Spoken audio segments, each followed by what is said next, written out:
शेतकरी बांधवांनो, हा जो काही प्लॉट दिसतोय हा आहे सप्टेंबर महिन्याचा संकेश्वरा संशोधन केंद्र कर्नाटक येथील हा 13374 जो संबंधित जे काही संशोधन केंद्र आहे ते सुद्धा शिफारस करत नाहीत ह्या जातीची, किंवा त्यांनी सुद्धा ह्याला मागे घेतलेलं आहे. ही काही रिलीज न झालेली जात आहे. तर अशा म्हणजे आपल्या भागासाठी ती शिफारस नाहीये, महाराष्ट्रासाठी. मात्र काही नर्सरी चालक अज्ञानापोटी जे आहे ते विनाकारण शेतकऱ्यांना प्रलोभन दाखवत आहे आणि काही मनभाव 3, 4, 5 रुपये, 6 रुपये, 7 रुपये भावानं रोपं देत आहे. तर ह्या ऊसाची परिस्थिती बघा, ऊस ओळखायचे पॅरामीटर्स बघा की ह्याच्यामध्ये ह्याला जे आहे ते असे क्रॅक येतात. दुसरा विषय महत्त्वाचा, जसं 62-175 मध्ये पन्हाळ पडते तशी ह्याची पण बर्डग्रू जी आहे ते एकदम लांब अशी इथपर्यंत अशी एकदम ओळखता येते एकदम आपल्याला, अशी लांबपर्यंत ती पडते. पण मेजर ड्रॉबॅक जर हिचा काही असेल तर ही अशा पद्धतीचं माल फॉर्मेशन ह्या ठिकाणी होतं. माल फॉर्मेशन म्हणजे एक्सेस ग्रोथ.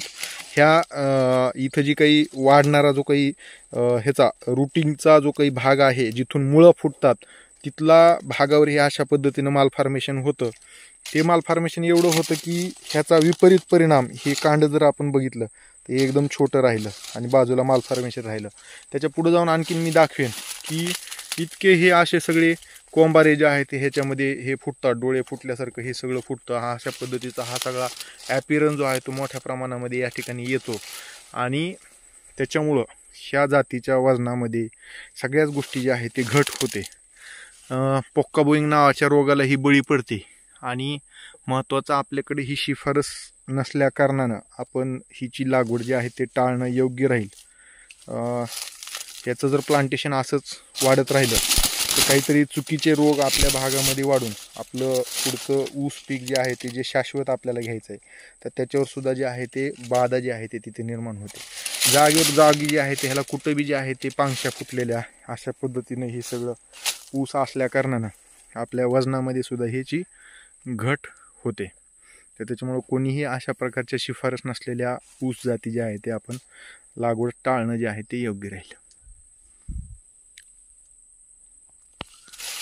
कान पण मी दाखवेन, अशा पद्धतीचा ह्याचा हा कान आहे.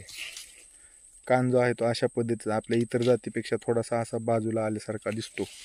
त्याच्या बाजूनं दुसऱ्या साईडनं कान नसतो. काटे जे आहेत ते ह्याच्यावर अजिबात काटे आहेत. काटे थोड्याफार प्रमाणामध्ये जे आहे ते आपल्याला दिसतात. हात असा घासल्याच्या नंतर आपल्याला लक्षात येतं. दिवल्याचा जो काही रंग आहे तो अशा पद्धतीचा हा काळसर असतो.